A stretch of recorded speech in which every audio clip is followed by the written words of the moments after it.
C'est quoi le truc qui vous a fait le plus peur dans votre vie? Je vous laisse y réfléchir et en attendant je vous dis à bientôt. Non, je rigole, en attendant je vous dis le truc qui selon moi fait le plus peur au monde. Autant à un enfant de 5 ans qu'à quelqu'un qui a vu des trucs de ouf, genre qui a fait la guerre. Pourtant on est d'accord, la peur c'est une émotion, donc c'est subjectif. Une seule et même chose ne peut pas faire peur à tout le monde. Ça c'est probablement ce que vous pensez si vous n'avez pas encore entendu parler de Dark Michou.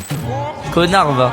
Non, en vrai, il y a un truc qu'on a tous en commun, je crois, c'est un cerveau. Et lui, il sait exactement ce qui vous fait peur. Il vous connaît dans les moindres détails. Et moi aussi.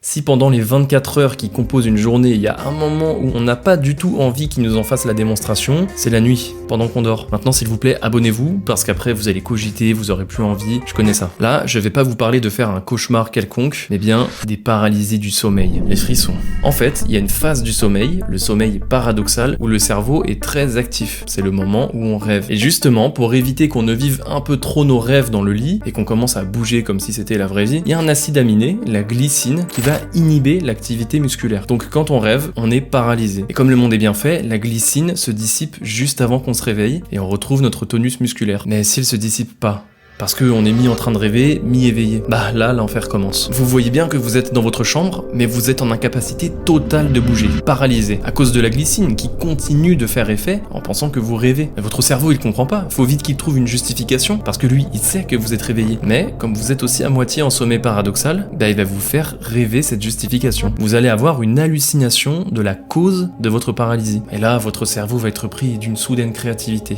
Très mal placé d'ailleurs. Il peut, par exemple, vous faire sentir qu'un inconnu s'est assis sur votre cage thoracique et vous empêche de bouger. Ou quelqu'un qui vous touche, qui vous parle. En fait, il a les pleins pouvoirs. Il a accès à tous vos sens. Donc, peu importe votre âge ou votre vécu, il va trouver un truc. Et ça vous terrifiera. Personne n'est plus fort que son cerveau. Cependant, maintenant que vous êtes au courant, vous pouvez un peu vous défendre si ça vous arrive. En respirant calmement et en essayant d'avoir des hallucinations cool. Un peu comme si vous faisiez un rêve lucide. Voilà, alors j'espère ne pas avoir gâché l'expérience de leur première paralysie du sommeil à certains. Moi, en attendant, je vous fais des bisous.